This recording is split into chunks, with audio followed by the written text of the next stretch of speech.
Traditionally,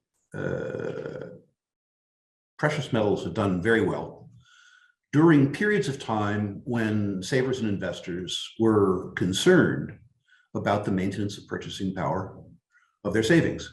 There are other reasons why gold and silver have done well too. But when I look back over my career, which goes back to the beginning of the 1970s, when there have been periods of time when savers and investors were nervous about the maintenance of purchasing power, precious metals have done very well.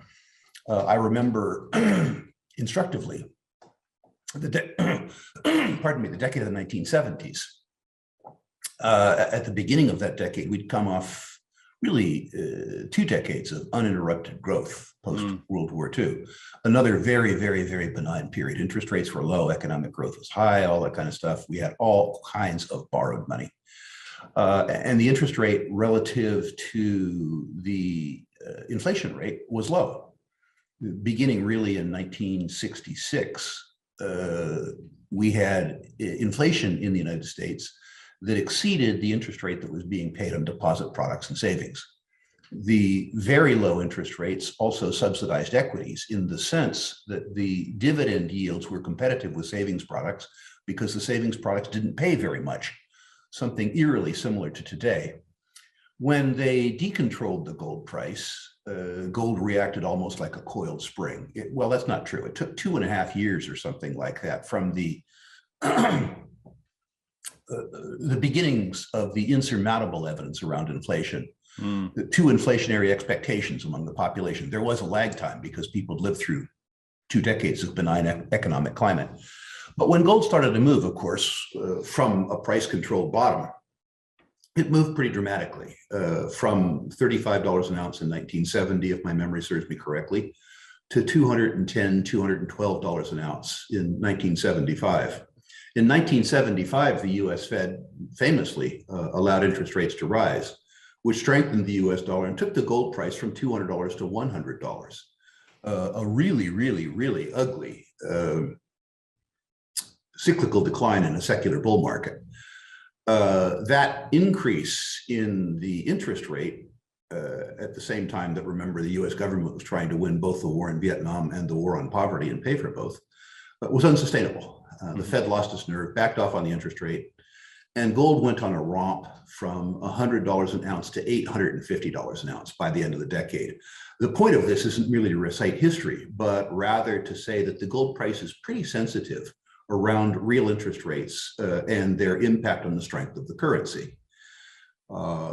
So if you are one that believes that the governments will be able to continue to have their way with markets and through quantitative easing and other measures, keep the return that savers enjoy, if that's the right phrase, for their savings below the rate of destruction of their currency, I think you almost have to be bullish about gold.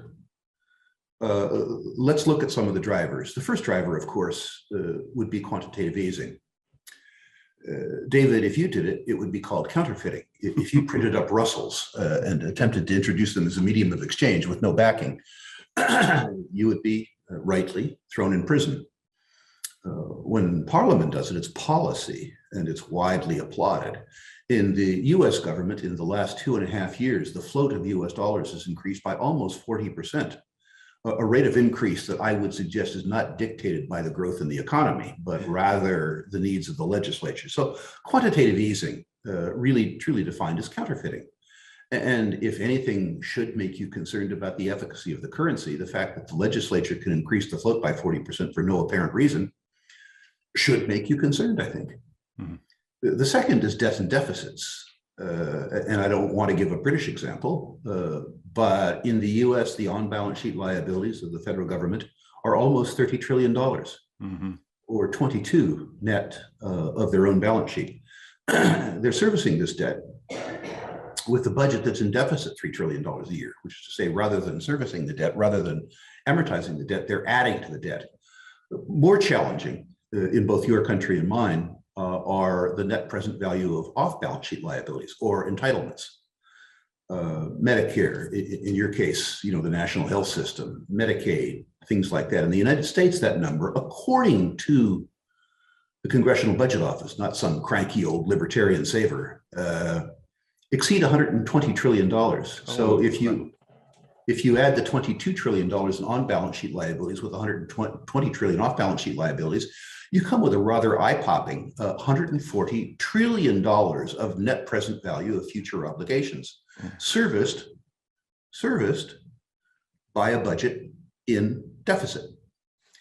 And then you look at the credit quality that's manifested by that, and you accept that risk for a negative real interest rate, which is to say you lend money to a debtor, the US government, who has acknowledged that they can't pay it back, and you don't demand a real rate of return on your savings. You take that implied credit risk, you assume the destruction of the currency, and you lend your money at 1.6 or 1.7 in a world where your purchasing power is being destroyed at the rate of 6.5.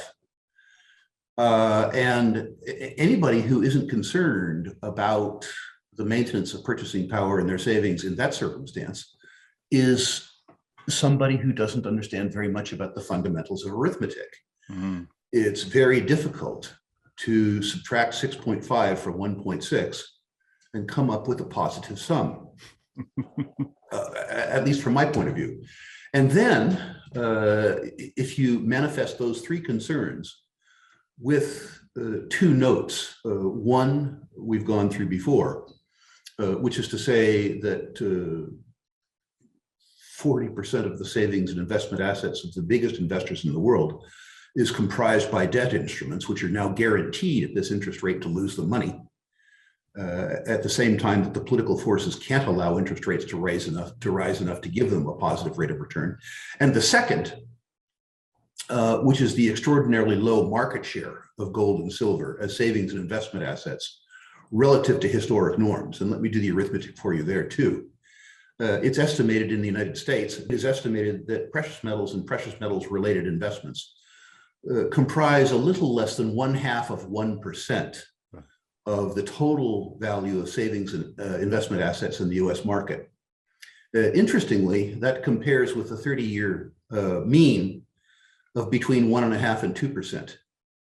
So if the combination of quantitative easing, debt and deficits, and negative real interest rates causes people to be concerned about the maintenance of their purchasing power in other savings and investment assets, and they act just a little bit, gold doesn't need to win the war against bonds. Gold doesn't need to win the war against savings products.